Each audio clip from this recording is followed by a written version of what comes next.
सभी को प्रणाम। हम कर रहे हैं एक दिव्यदेव स्वाध्याय यज्ञ का ज्ञान और विज्ञान, जन्म शताब्दी पुस्तक माला 52। आइए परम पूज्य गुरुदेव वंदे माता जी का स्मरण करें, उनसे प्रार्थना करें कि हमारा जीवन यज्ञ में हो जाए और हम समझ पाएं कि यज्ञ कितना इम्पोर्टेंट है, उसका ज्ञान पक्ष, उसका विज्ञान पक्ष हमारे अंतःकरण में उतर जाए और हम श्रद्धा के साथ, विश्वास के साथ गुरुदेव के बताए हुए इस जीवन को गुण कर्म स्वभाव आचरण में उतार कर जी सके। ये स्वाध्याय जन जन के जीवन को परिवर्तित करे। ओम भूर्भुवः स्वः तत्सवितुर्वरेण्यं भर्गो देवस्य धीमहि धियो यो नः प्रचोदयात्।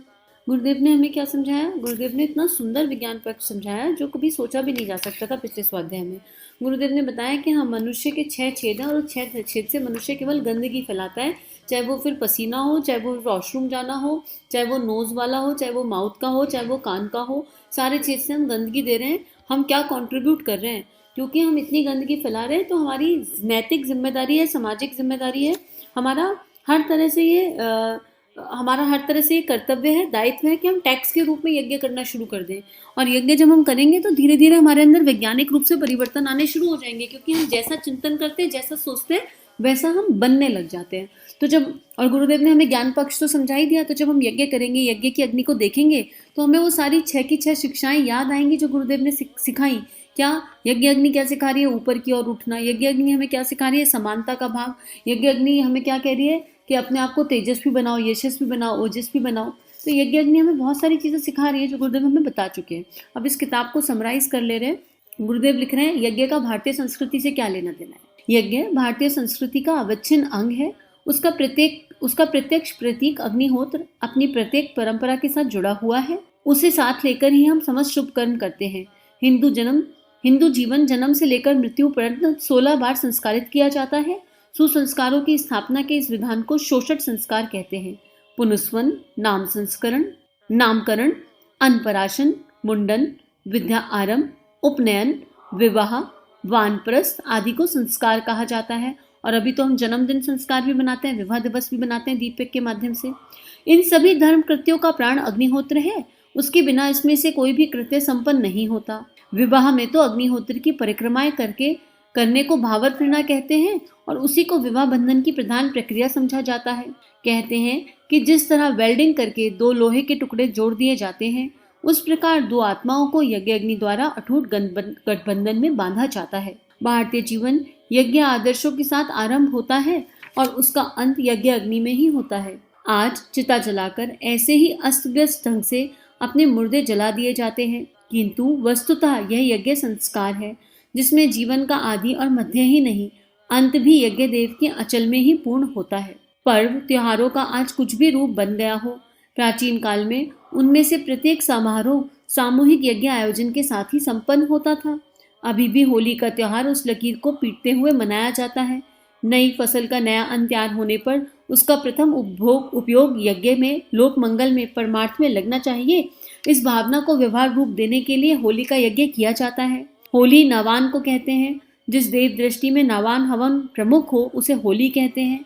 आज भी किस प्रकार सामूहिक रूप से आग जलाकर उस पर अनाज की बालें भूनकर चिन्ह पूजा कर ली जाती है। पर यदि गंभीरता पूर्वक देखा जाए तो प्रतीत होगा कि यह विशिष्ट वार्षिक यज्ञ था और उसे पूरे उत्साह के साथ सामूहिक रूप से मनाया जाता था। आज भी उस पुण्य प्रथा के खंडर टूटे फूटे रूप में बचे रह गए। यज्ञ को पर्व त्योहारों, संस्कारों एवं दैनिक नित्य कर्मों में सम्मिलित करने का प्रयोजन यही था कि भारतीयता के आदर्शों का अनुकरण करने वाला यह आवश्यक माने कि उसे संकीर्ण स्वार्थपरता की नीति अपनाकर पेट प्रजनन मात्र से की पशु वृत्तियों तक सीमित नहीं रहना और ना वासना तृष्णा के भवबंधनों में फंसकर सुर दुर्लभ मनुष्य जीवन नष्ट करना। यज्ञ अपना आदर्श है। हम सिद्धांतों के लिए, देव परंपराओं का अनुसरण करने के लिए, लोक कल्याण के लिए जीवित रहेंगे। ऐसी रीति नीति अपनाएंगे जिससे मानवता का गौरव बढ़ सके एवं देश, धर्म, समाज, संस्कृति के उत्कर्ष में योगदान मिल सके।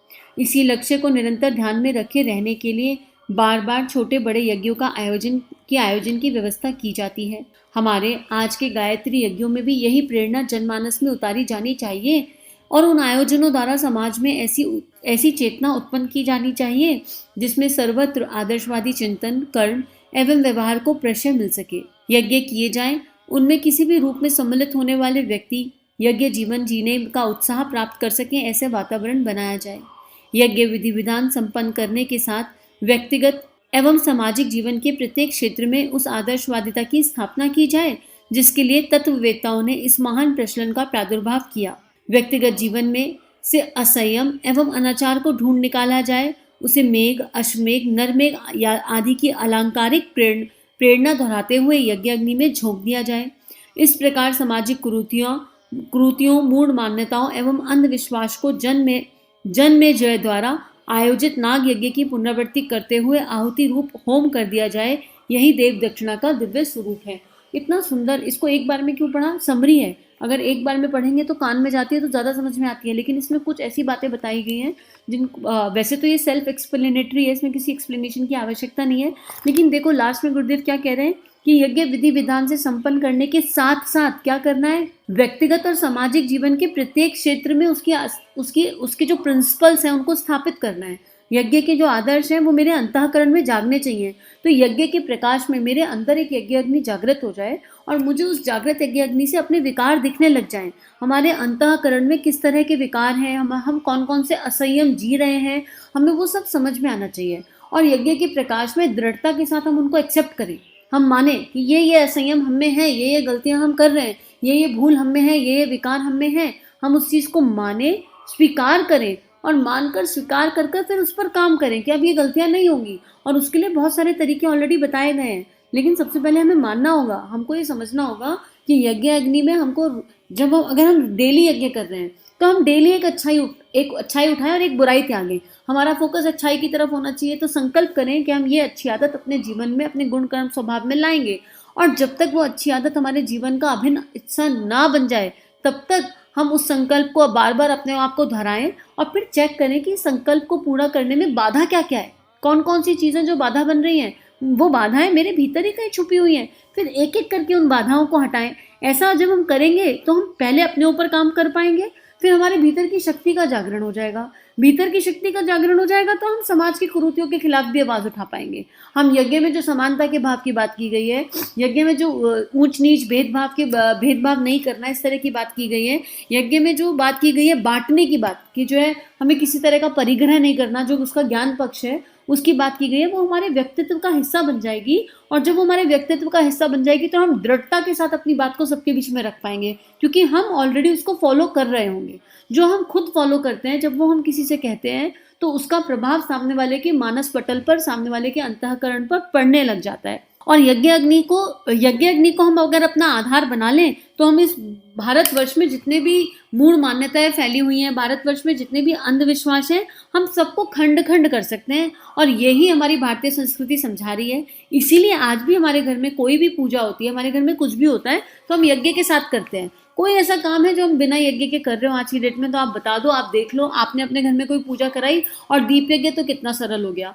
तो इस पुस्तक का स्वाध्याय आज समाप्त हो रहा है, लेकिन इसके साथ एक नई विचारधारा का जन्म हो रहा है। क्या जन्म हो रहा है कि हम सब अपने अपने घरों में नैनो यज्ञ करेंगे। अगर आप लोगों को नैनो यज्ञ का सामान नहीं मिल रहा है तो आप कमेंट सेक्शन में बताओ, हम आपको एक वेबसाइट, एक नंबर प्रोवाइड करा देंगे जहां से आप नैनो यज्ञ का सामान मंगा सकते हो। लेकिन संकल्पित हो जाइए कि हम कम से कम 1 साल तो अपने घर में रोज गायत्री मंत्र की 24 आहुति, महामृत्युंजय मंत्र की 5 आहुति गुरु आवाहन के साथ नैनो यज्ञ अवश्य ही करेंगे। 1 साल कर लिया, अगर कैसे, ज्ञान पक्ष को ध्यान में रखते हुए, भावनाओं के साथ, खाली कर्मकांड नहीं करना, इस पे गुरुदेव ऑलरेडी बहुत समझा चुके। पूरी शिद्दत के साथ, दिल के साथ, भावनाओं के साथ जुड़कर और डेली संकल्प दोहराना कि हम कौन सी श्रेष्ठ शक्ति का जागरण अपने भीतर चाहते हैं, वो सब संकल्प अपने अंतःकरण में दोहराते हुए हम यज्ञ करेंगे।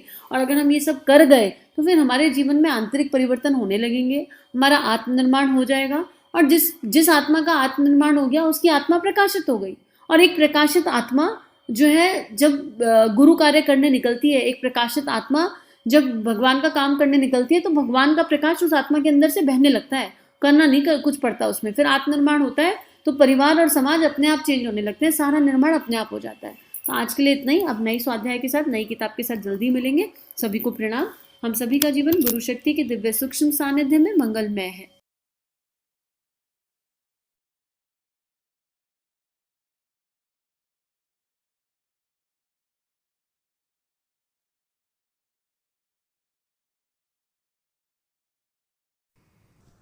हमारे YouTube चैनल को सब्सक्राइब कीजिए और बेल आइकन पर क्लिक कीजिए ताकि आने वाली सभी वीडियो की नोटिफिकेशन आपको मिलती रहे। आप सभी को बहुत बहुत थैंक यू।